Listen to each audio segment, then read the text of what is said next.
اسماعیلی community کے روحانی پیشوا پرنس کریم آغا خان 88 سال کی عمر میں انتقال کر گئے۔ اعلامیے کے مطابق پرنس کریم آغا خان کا انتقال پرتگال کے دارالحکومت لسبن میں ہوا۔ اعلامیے کے مطابق مولانا شاہ کریم الحسینی اسماعیلی کمیونٹی کے 49ویں امام تھے۔ پرنس کریم آغا خان نے 6 دہائیوں تک اسماعیلی کمیونٹی کی قیادت کی۔ پرنس کریم آغا خان اپنے فلاحی کاموں اور انسانیت کی خدمت کے لیے جانے جاتے تھے۔ روایات کے تحت اسماعیلی کمیونٹی کے 50ویں حاضر امام کو نیا جانشین نامزد کر دیا گیا۔ جانشین کی نامزدگی پرنس کریم آغا خان نے اپنی وصیت میں کی تھی۔ پرنس کریم کی تدفین کے مقام کا اعلان نہیں کیا گیا۔ پرنس کریم کے انتقال کے وقت اہل خانہ ان کے پاس موجود تھے۔ پرنس کریم کی نماز جنازہ لسبن میں ادا کی جائے گی۔ آگے بڑھیں اور آپ کو بتائیں کہ سندھ اسمبلی نے یوم یکجہتی کشمیر پر کشمیری عوام کو خراج تحسین پیش کرنے اور بھارتی بربریت کے خلاف متفقہ قرارداد بھی منظور کر لی۔ ایوان میں پاک فوج کے شہداء کو خراج عقیدت پیش کرنے کی قرارداد بھی متفقہ طور پر منظور کر لی۔ مزید تفصیلات جانیں گے عابدہ خان کی اس رپورٹ میں۔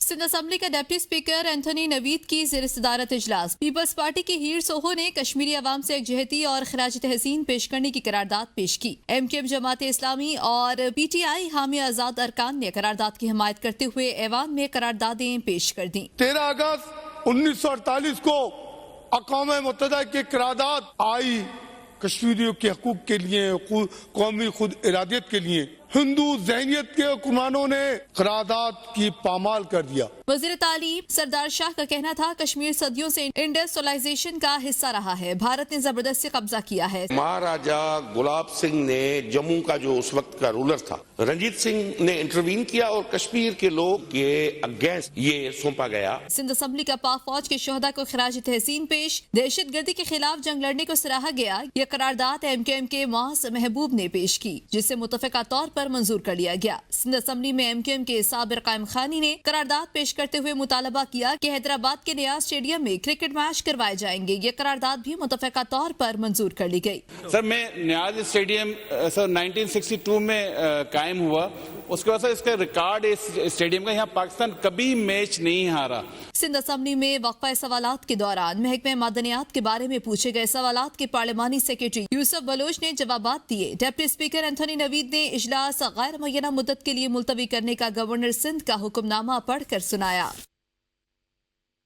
پاکستان کے سیاسی منظرنامے کا رخ کریں تو آپ کو بتائیں کہ متحدہ اپوزیشن کا نئے انتخابات کا مطالبہ۔ گرینڈ اپوزیشن الائنس کا اسد قیصر کی رہائش گاہ پر اجلاس۔ مولانا فضل الرحمان کہتے ہیں کہ تمام جماعتوں نے 8 فروری کے الیکشن کو دھاندلی زدہ قرار دیا۔ عوامی مینڈیٹ نہ رکھنے والوں کو ملک پر مسلط رہنے کا کوئی حق نہیں۔ موجودہ مسلط حکمرانوں کو مستعفی ہو کر نئے انتخابات کا اعلان کر دینا چاہیے۔ چیف الیکشن کمشنر کو فوری مستعفی ہونا چاہیے۔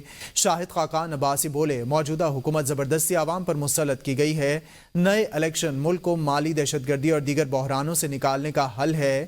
سیاسی قیدیوں کی رہائی ہونی چاہیے۔ پیکا جیسے کالے قانون کا خاتمہ ہونا چاہیے۔ الیکشن کمیشن منصفانہ انتخابات دینے میں ناکام رہا ہے۔ الیکشن کمیشن اگر واقعی آزاد اور خود مختار ہے، اخلاقی طور پر اس کو فوری طور پر مستعفی ہو جانا چاہیے تاکہ نیا الیکشن کمیشن وجود میں آئے، وہ با اختیار ہو اور غیر جانبدار ہو، اور اس کے لیے ان کا کردار واضح طور پر قوم کے سامنے آئے تاکہ قوم اس کے زیر انتظام انتخابات پر اعتماد کر سکے۔ موجودہ حکومت ایک غیر نمائندہ حکومت ہے جو عوام پر مسلط کی گئی ہے۔ نئے انتخابات ہی ملک کو درپیش مسائل، عدم استحکام، معاشی ابتری اور دہشت گردی جیسے سنگین مسائل سے نکالنے کا واحد راستہ ہے، اور سیاسی قیدیوں کو فی الفور رہا کیا جائے۔ پیکا جیسے کالے قانون کو فی الفور ختم کیا جائے۔ سیکیورٹی ذرائع کا کہنا ہے کہ بانی پی ٹی آئی کی جانب سے کوئی خط نہیں ملا۔ اسٹیبلشمنٹ کو نہ ہی ایسے کسی خط کو پڑھنے میں دلچسپی ہے۔ اسٹیبلشمنٹ پہلے ہی واضح کر چکی ہے کہ پی ٹی آئی کو بات کرنی ہے تو سیاستدانوں سے کرے۔